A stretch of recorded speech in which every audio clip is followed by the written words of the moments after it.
Selamat pagi Bapak Ibu dan Saudara sekalian yang terkasih dalam Tuhan. Kiranya dimanapun kita berada, kita semua dalam kondisi yang baik. Renungan Selasa pagi GKI Purwodadi memiliki tema berubah. Dan firman Tuhan yang mendasari perenungan kita terambil dari Roma 12 ayatnya yang kedua. Janganlah kamu menjadi serupa dengan dunia ini, tetapi berubahlah oleh pembaharuan budimu, sehingga kamu dapat membedakan manakah kehendak Allah, apa yang baik, yang berkenan kepada Allah, dan yang sempurna. Suatu hari, Pak Arman yang sudah 1 tahun meninggalkan kampung halamannya tanpa kabar, kembali pulang.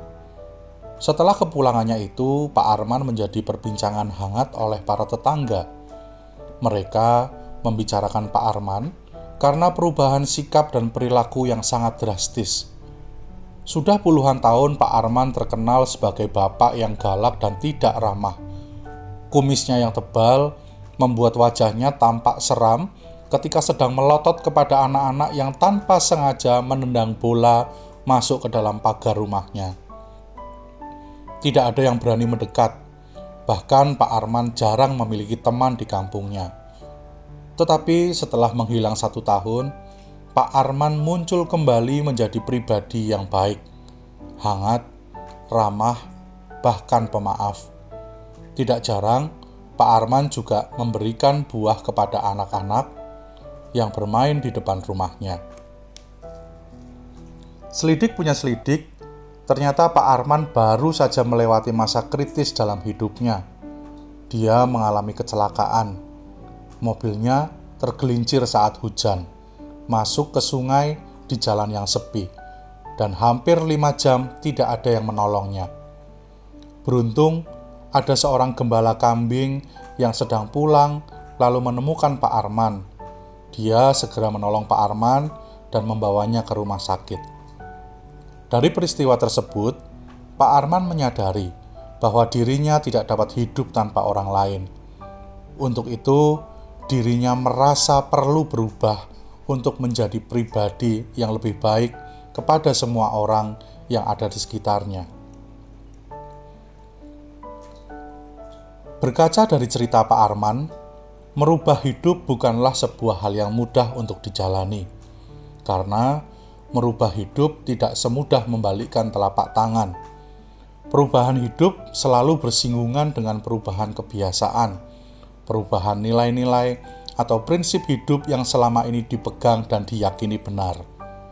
Perubahan hidup juga selalu bersinggungan dengan perubahan cara pandang kepada diri sendiri dan juga kepada orang lain.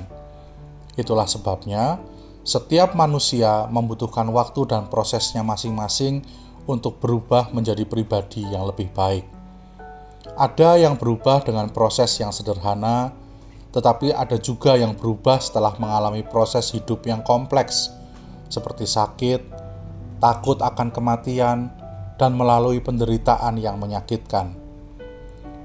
Bacaan kita dari Roma 12 ayatnya yang kedua hari ini kembali mengingatkan kita untuk memiliki hidup yang lebih baik dari hari ke hari, di mana perubahan hidup tersebut didasari dari pembaharuan budi yang memampukan kita untuk membedakan mana yang baik, yang berkenan bagi Allah. Pembaharuan budi dalam konteks yang dibicarakan oleh Paulus berkaitan dengan persembahan yang hidup melalui tubuh kita, di mana Paulus mengharapkan keberadaan kita, baik pikiran, perkataan, dan perbuatan, menjadi sebuah persembahan yang layak untuk diberikan kepada Tuhan setiap hari. Pertanyaan yang dapat kita renungkan hari ini, sudahkah kita memberikan hidup kita sebagai persembahan yang hidup, yang berkenan di hadapan Tuhan? Sudahkah sikap dan perilaku kehidupan kita menjadikan kita layak untuk menjadi persembahan yang hidup? Tidak ada gading yang tidak retak. Tidak ada manusia yang mampu hidup secara sempurna. Tetapi, biarlah nasihat Rasul Paulus dalam Roma 12 ayat yang kedua ini dapat terus mengingatkan kita, terus membaharui akal budi kita untuk berubah setiap hari menjadi pribadi yang lebih baik. Tidak hanya secara lahiriah saja, tetapi juga secara batiniah kita, supaya hidup kita layak menjadi persembahan yang hidup dan yang berkenan bagi Allah setiap hari. Amin.